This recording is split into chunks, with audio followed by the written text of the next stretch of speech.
We need our artists to recognize their roles, and I think the person that we have in Ava DuVernay and being willing to use her art to be a voice for our liberation is just so important and so powerful. Hi, this is Brandon I. Brooks, managing editor with the Los Angeles Sentinel newspaper and also the LA Times newspaper. It is my absolute pleasure today to be here with Miss Ava DuVernay at a private screening of The 13th, which is her new film, which is, if you haven't seen it, it is absolutely awesome, is for lack of better words. Trust me, it's a lot better than that. But Ava, thank you so much for your time. And I just have to ask you, what inspired you to do this film on the 13th Amendment, mass incarceration, and what told you to do this? Yeah, well, happy to be with you. Love the Sentinel and this young, bright, brilliant man in charge of the papers. How lucky are we in the city? So thank you. Thank you. Known you for a while, so Yes, happy to be with you. Back in the day with those emails, but she was on top of it. That's all right. But no, I mean, this is work that I'd studied for a long time. Grew up in Compton in a community that had a heavy police presence back in the 90s. Went to UCLA, studied Black liberation theory, African American studies. Learned a lot, stay up on the news, and thought, there's a lot here that you can piece together if I could just give people a whole picture of it, put together all the pieces of a puzzle and share it with people, it would be valuable. So it's just a blessing that people have found it to be nourishing, found it to be awareness lifting, and hopefully we can share information, share what we know, because knowledge is power.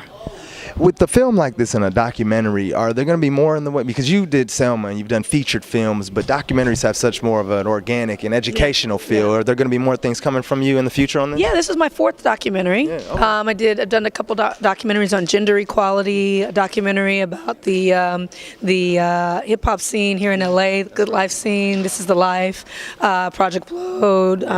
So it's my 4th doc. I hope to have more. I pattern myself after Spike Lee in a lot of ways. He did TV, he does narrative films, he does documentary films, so we should be formless. We just tell our stories in whatever form. I mean, let's just sit by the campfire and I'll tell you a story. I'm going to tell you a story however way, okay? I will tell a story, I'll skywrite a story, but as long as we find the form to tell it that fits the story, we're doing well. A couple more questions. You are such an inspiration for not only black men, black women, but just women in general and just people. What advice would you give to young filmmakers, writers, and just creators that are sometimes intimidated about taking these leaps and bounds and doing this type of work? What's your advice? Yeah, to work without permission. Often we, as people of color, as marginalized people, women and people of color, we've been taught to ask for permission, right? Even when we go into our familial settings, the part of the culture of America is we ask for permission to do things. And that works when you're a child, but it doesn't work when you're a forward-thinking person in the world and you have a dream or you have something you want to pursue. So we have to shift it, get out of that culture of permission, especially for people of color, especially for women. Get out there and do the thing you want to do. There's no barriers to entry anymore. If you want to make a filmmaker, get an iPhone. I've seen some beautiful films, like full feature films in the theater made with iPhones. If you want to, do music, do the music. If you want to art, sculpture, write, report the news, citizen reporting, philosophy, anything you want to do, it can be done. Just do it. What, at a nutshell, did you say when you saw the final cut?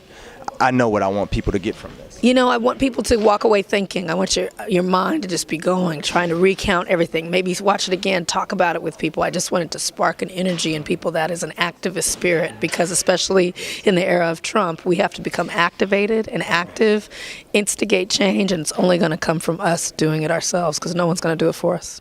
Really are courageous, then you got to be willing to not just stand up when somebody steps on your shoe, but you got to stand up against a system that's trying to kill your people.